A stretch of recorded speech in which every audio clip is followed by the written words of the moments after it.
It's Carlos Ramirez, owner of NVS Audio in Roselle, New Jersey. We got this Ford Excursion. We've worked on this before. We fixed a couple of things on this monster truck before.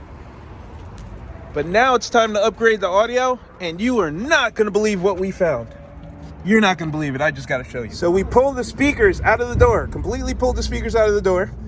And first we found some crimp caps in there, which are not waterproof. Then some 20-gauge speaker wire, but that's not the part that bothers me. They use pegboard, literally use pegboard to make the speaker adapter. When you build the speaker adapter, you want it to be solid. You want there to be no air leaks or gaps. Well, guess what? Pegboard has holes in it, so air will be leaking through the holes. I've seen a lot. I've never, ever seen this done before. Holy crap. I guess they didn't have wood in the shop, so they literally went and ripped the pegboard off the wall to make a speaker adapter. How you doing? This is Carlos Ramirez, owner of NVS Audio in Roselle, New Jersey. I had to make this video real quick because something that I thought was common knowledge is obviously not. So we have two vehicles in this week with speaker adapters made out of wood. So as everybody should know, you cannot make speaker adapters out of wood. The factory speakers, the adapters made out of plastic for a reason. It's waterproof, lasts a lifetime. So this customer had these really expensive, really nice Audison Voce speakers. The adapters made out of wood, and look what happened. They swelled up. There's mold on the adapters.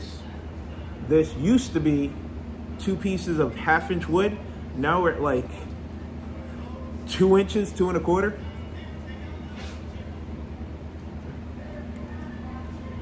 Happened on both adapters. So whoever did it knew enough to make the adapters.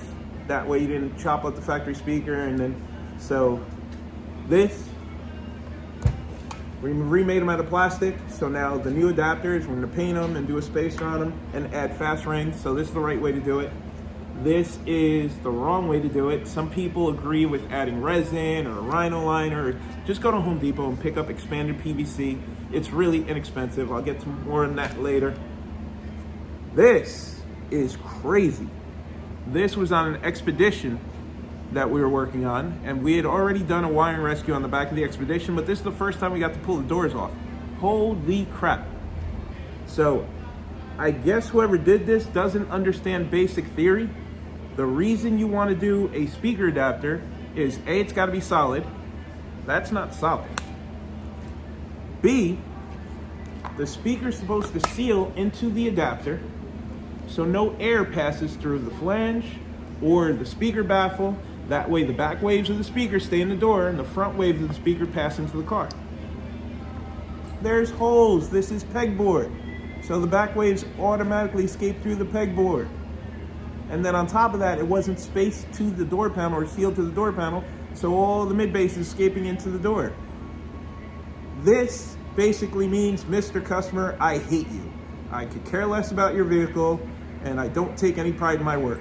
Holy crap, I've never ever seen pegboard being used as a speaker adapter. That's nuts.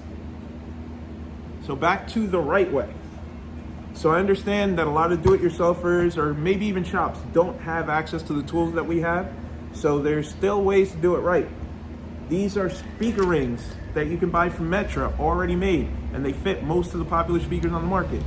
Part number is 82-4400.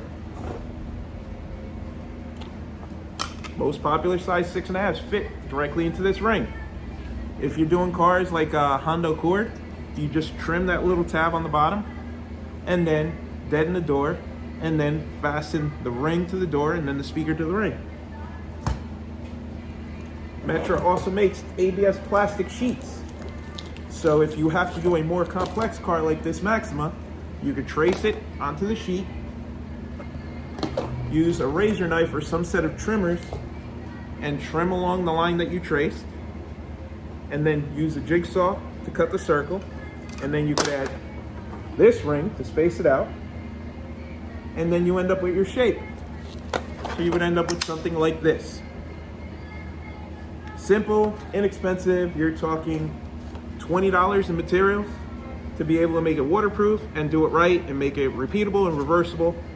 And then fast ring. So after you drop the speaker in place is a foam gasket that you can trim to size that will couple the speaker to the door panel so none of your mid-bass escapes. Very simple to do it the right way. We're talking maybe $60 altogether in material and a couple hours of your time. So we have fast ring coupler, solid ABS ring, sheet of ABS plastic. The plastic that we use, the white stuff, you can buy a full sheet at Home Depot. It's about $100, $120. We also order, this is expanded PVC or Sintra. If you want it in black, this can be painted. So you wipe it down with alcohol, spray a little primer on it, a little black paint, perfect, good to go.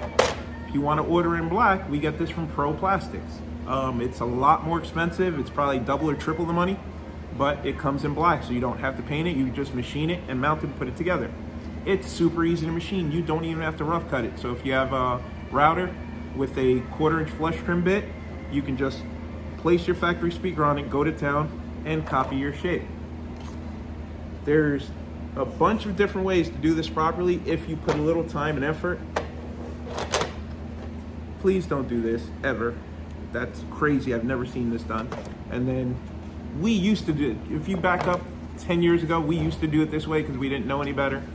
But for the last decade, we've been using plastic, and it lasts longer, and you're just delivering a better product to your client. So, hope this helps. Have a great day.